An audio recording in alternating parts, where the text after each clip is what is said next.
All right, so have you ever tried meditating and it feels like your brain just won't stop?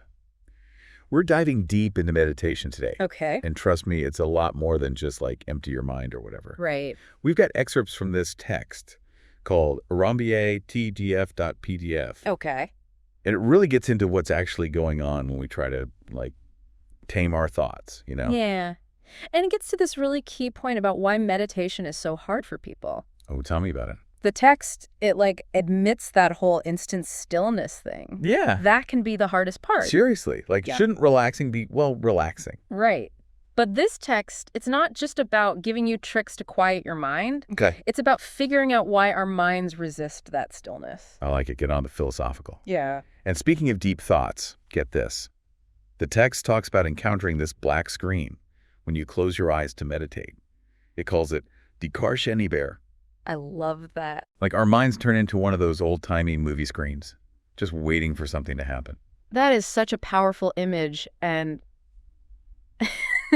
you know what it translates to. I'm going to guess. Screen of the soul. Close. It's sky of the mind. Okay.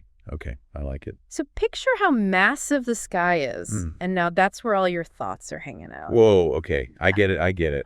And now I kind of see why the text says meditation is so hard, at least at first. I mean, we're constantly bombarded with information all day, right? Our senses are going nonstop. Totally. But when we meditate, it's like hitting the mute button on all that input. Exactly. And then we're just stuck with this giant empty cut sky. Yeah. And our poor brains, they're like, wait, what am I supposed to do now? Right? This is boring. Exactly. And because our minds are wired for stimulation, But yeah.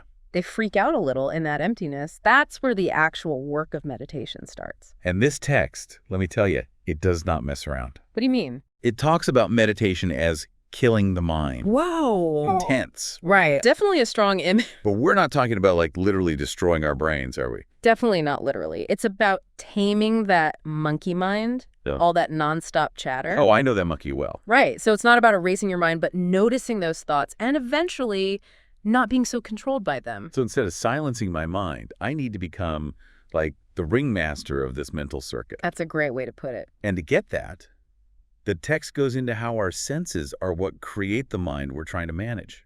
Oh, yeah. It had this whole thing about our senses being like the architects of our thoughts or something. Exactly. Touch, taste, sight, smell, hearing. All the good stuff. They're constantly taking in info from the world around us. And those experiences, they build up, shaping our thoughts, our wants, pretty much everything that makes us us. So it's like our senses are furnishing the house of our minds. And then we're surprised when it's cluttered. I love that. That's spot on. And that's meditation's biggest hurdle. When we try to quiet the mind, it's like we're trying to pause all those built-up experiences and wants. Not so easy. No kidding. Okay, so meditation is not just zoning out to whale sounds. Got it. Definitely not. But then the text throws in something and there are stages of meditation. It does, and it's fascinating. Meditation has levels. I thought it was one thing. There are layers to it, for sure. So Yeah. Kanakathai is concentration, getting your mind to focus on just one thing. Okay. It could be anything, a sound, your breath, even just an object. Like mental boot camp. Exactly. Yeah. But then Kane, or real meditation, the text says that comes after you've built up that focus. Okay. It's not about forcing it, but reaching a point where attention just flows naturally. That's where that cool imagery comes back in, right? With the oil. Yes. The text compares Karaho to a constant flow of oil, smooth, no interruptions. Smooth like a jazz brain. I like it. Exactly. It shows the difference between that early effort of concentrating, which can be bumpy, For sure. and the ease of actually meditating, where focus is almost like second nature. Okay, my mind is officially blown. I know, right? And we're just getting started. We are just scratching the surface. This text hints at even deeper states of awareness we can reach through dedicated meditation practice. So we've got these two stages, that mental boot camp, and then the bends flow smoothly, like you were saying. But then the text throws in this whole other thing, hey later. Okay, things are getting real. This is where I picture, those serious meditation retreats. Yeah, you could say that. The text describes hey later, which is often translated as blissful absorption, as something you can't really grasp just by, thinking about it. So I can't just put achieve samadhi on my to-do list. Not exactly. The text is very clear that halate is about actually experiencing it, going beyond how we usually see ourselves and the world. It's not just about quieting your mind, but tapping into like a whole deeper level of being aware. Okay, now we're getting into you'll know it when you feel it territory, which is cool, but also kind of intimidating. I get it. But here's where the text brings it back down to earth a bit. It says that by practicing meditation consistently, going through those stages of kayanana and agatai, we can actually start to get these little glimpses of trataka. It's like meditation is the path, and I is this amazing view we see flashes of along the way. I like that glimpses. So it's not like we suddenly get superpowers from Tenka. Does the text say anything about what the benefits are of reaching these like super meditative states? You know, it's interesting. It doesn't really focus on anything supernatural. It talks more about the potential for inner change, like how this journey from focusing our attention in a kind to that flowing awareness of dharya, and then maybe even these flashes of panai, it can totally change how we see ourselves in the world. So less about moving objects with our minds, more about understanding, like our place in everything. Exactly. It's about developing a whole new way of being in the world. And while it's not about quick fixes, the text suggests that what you gain from this practice goes way deeper and lasts way longer than just feeling calm for a few minutes. Which makes sense because let's be real, we've all had those moments where you meditate, you're feeling zen, and then bam, 5 minutes later, it's back to stress city. Oh, totally. And that's why I think this text is so different. It's not trying to sell meditation as some magic solution or pretend it's always easy. It's more like offering a path, a way of understanding, and eventually mastering your own mind. It's like that saying, the mind is a wonderful servant, but a terrible master. This feels like it's helping us become the master again. So we've gone from taming those monkey minds to potentially reaching kan-ka-ka, which sounds amazing. And what's really cool is that the text does all this, but really understanding how our minds actually work. It's not just about repeating words or sitting a certain way. It's about really working with your thoughts and perceptions, seeing how they tick. It's definitely making me rethink how I approach meditation. But I gotta ask, if Tinkity is something you can't understand intellectually, how do we even know it's real? That's the big question, right? And it's one that people have been trying to answer for forever. Yeah. The text itself says that Tikadai is beyond easy explanations. So it's almost like an invitation to go explore it ourselves. Exactly. Maybe that's part of what makes it so appealing. It's like it's asking us to go past what our rational minds can grasp and see what human consciousness is really capable of. It's like the text is saying, don't just take our word for it, go see for yourself. Exactly. Who knows what you might find? Right. Like we can read all the books, listen to all the podcasts about meditation, but it comes down to what happens inside, you know? Absolutely. Huh? Taking that leap from just knowing about it to really experiencing it, that's where things really change. This deep dive has been wild.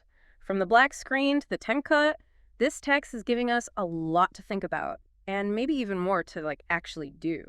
But before we send our listeners off to experiment with Inkodkan go Kenka, there's this one more little detail in the text. You know, at the beginning of this deep dive, we were talking about how a lot of people misunderstand meditation, and this text has really shown me how much deeper it goes. It's not just about relaxing, it's a totally different way of understanding our own minds. I'm with you on that.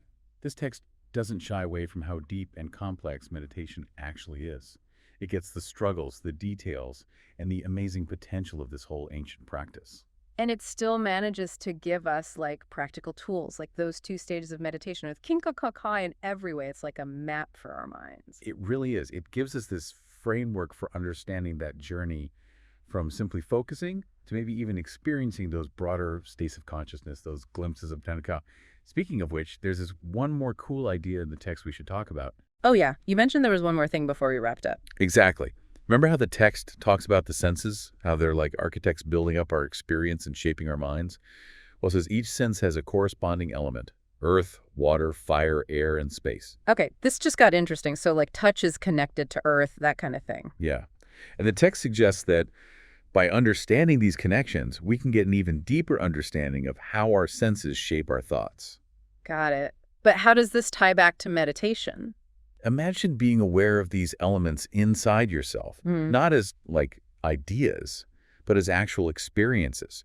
The text says that this awareness can make your meditation practice stronger, more grounded. So by understanding how these elements are part of us, we can be more present during meditation. Right. It adds another dimension to the practice. It's about recognizing that connection between our senses, the elements, and our own awareness. Whoa, okay, my brain's working overtime.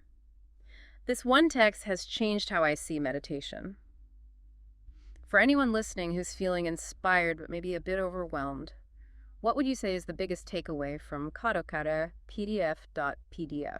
That's a good question. The most important thing is that meditation is a process, and like anything worthwhile, it takes patience, dedication, and an open mind. Don't be too hard on yourself if you don't reach hot on your first try. Or even your 100th. Exactly. What matters is approaching the practice with a sense of curiosity and self-compassion. It's about the journey, the continual exploration. It's about exploring our own minds and seeing what we're capable of. Yeah. Who knows what we might find when we quiet everything else and look inward. That's the amazing thing about meditation. It's a journey of self-discovery that's different for everyone. This deep dive has been amazing. We've busted meditation myths, explored the stages of meditation, and even talked about the possibility of tat, all because of this text, trataka, PDF.pdf. It just goes to show you can always learn more, even about practices as old and well-known as meditation. So true. So if you're feeling ready to explore meditation more deeply, just remember, it's a journey, not a race. And like this text reminds us, sometimes the most amazing discoveries are the ones we make within ourselves. Until next time, happy diving.